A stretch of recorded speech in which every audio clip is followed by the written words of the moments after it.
Hi guys, it's so cold. Really, I am at nearby Paso El Bolsón in Chile, in Argentina, border pass between Chile and Argentina. And I would like to talk to you about my Supernova plug.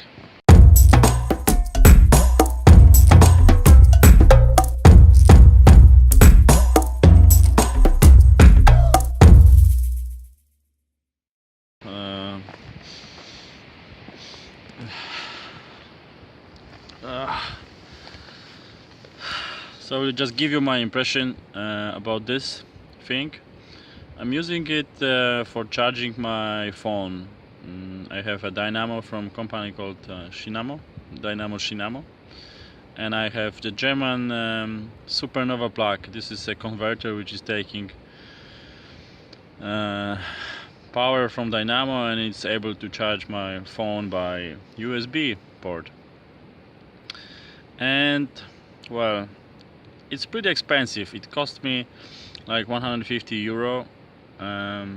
Dynamo was a bit less, like 50 euro.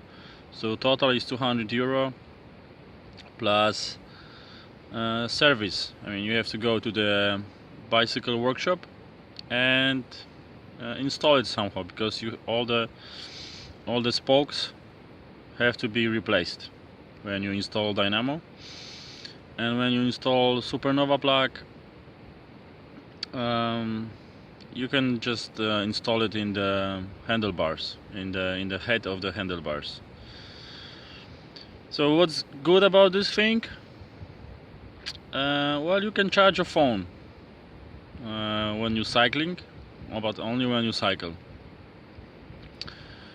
So it gives you some independence in your long distance bicycle journey, but it's not the thing that it's really, in the matter of fact, necessary on a long distance bicycle trip. I mean, it depends from the style you cycling, because I made a test with my phone, and cycling 10 kilometers with average speed of 20 kilometers per hour, I can charge like 9% of my phone, and it's a Samsung A3. It's 1300 milliampere hours, so it's not so much, and in 10 kilometers I can charge like 9%. The thing is that when you cycling like me, I'm cycling like on the gravel roads with I have like all the things I have with me, my notebook, my clothes, my tent. I have a lot of things, so my bicycle is heavy, and this is not like a flat road.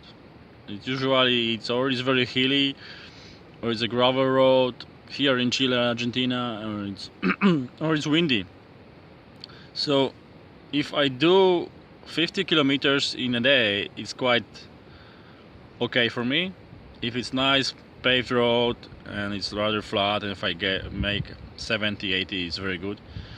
I only did once like 110. That's maximum I did here. So it means if you don't use your phone and you make 100 kilometers with average speed of 20 kilometers per hour, which is 5 hours of cycling, then you can charge 90% of your phone, but you cannot use it at this time. It has to be turned off. And the other test I did, I was listening to the music in hilly and like gravel road, not paved road. And yes, it started like at 9% of charge, and I finished after 30 kilometers of like 8%, 7. I stopped a few times. So yeah, it was able to give the power for charging the phone while I was listening to the music. So what I think about the Supernova plug, if like, depends what cyclist you are. If you are like a sports cyclist which decided to travel from Alaska to Ushuaia in South America in 3 months or 4 months, then you don't need it, because it will just slow you down a bit. You can't really feel, it's not really, I don't feel like it's slowing me down. But if you're a sport guy, then every second is important, and it's also weight, so you don't want it. if you are a long distance cyclist who decided not to visit any home or any hostel, not to stay in places, just always in the tent, and sometimes maybe couch surfing and sometimes just the restaurant, yeah, then that might be the thing for you. It will let you to charge your phone. Mostly it's hard to charge cameras. Maybe if you cycle one day you can charge one battery of your camera. Yeah, but the question is then how are you going to send it to internet? You have to stop somewhere anyway. Maybe some restaurant. Yeah, so if you are the guy who doesn't want to stay in places, hostels, then you may buy it. And you will spend money. Maybe it's better to spend money on hostel instead of spending money, 200 euro on Supernova Plug, because the other thing is, I'm not sure how long it lasts, but I think it's like 20,000 kilometers. Dynamo, you have to replace dynamo after this. It's just 50 euro if you find it. If you are like me, I'm stopping in places from time to time. Like once per week I stop for a night or two in a hostel, just to make laundry, to send something to internet, to relax. And sometimes it's not so often, sometimes it's more often. But in this case I have my power banks, and I charge my power banks. I have 26,000 milliampere hours one power bank and 10,000 milliampere hours the other one, and it's good enough. It's the best solution for me. It's fast. I can charge my things very fast. I don't have to cycle when I'm charging. And I can, this is total 36,000 milliampere hours. I never, even if when I was cycling like 2 weeks without staying in any place, getting electricity in Tierra del Fuego in Patagonia. I mean, in Tierra del Fuego in Chile and in Argentina, I still had an energy. I still had power in my power banks, and I was able to make a lot of videos and a lot of pictures. So yes, in my opinion, for me, Supernova Plug and Dynamo is not really required. I think it's just a gadget. If you cycle in the city and you don't want to charge your headlamp or your lights, then you can buy it for yourself, and then you will just have nice charge for your lights. And maybe if you decided that you want to be completely independent on your trip, don't stop in any place, even in restaurants.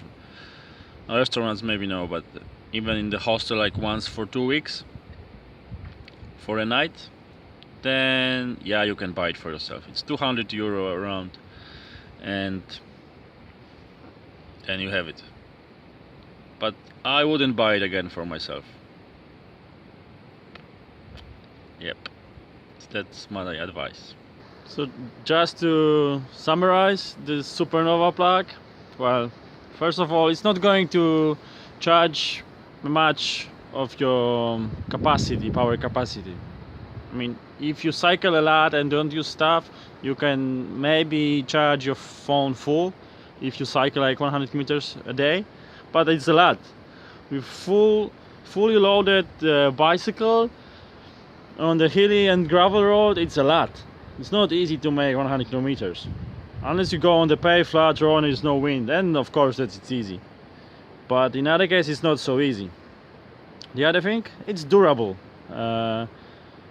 After 3,000 kilometers, it's exposed to the rain, wind and all the environment stuff. It's working fine, no problem with it. It's good. That's number 2. Number 3, it's going to charge your phone only when you cycle above 20 kilometers per hour.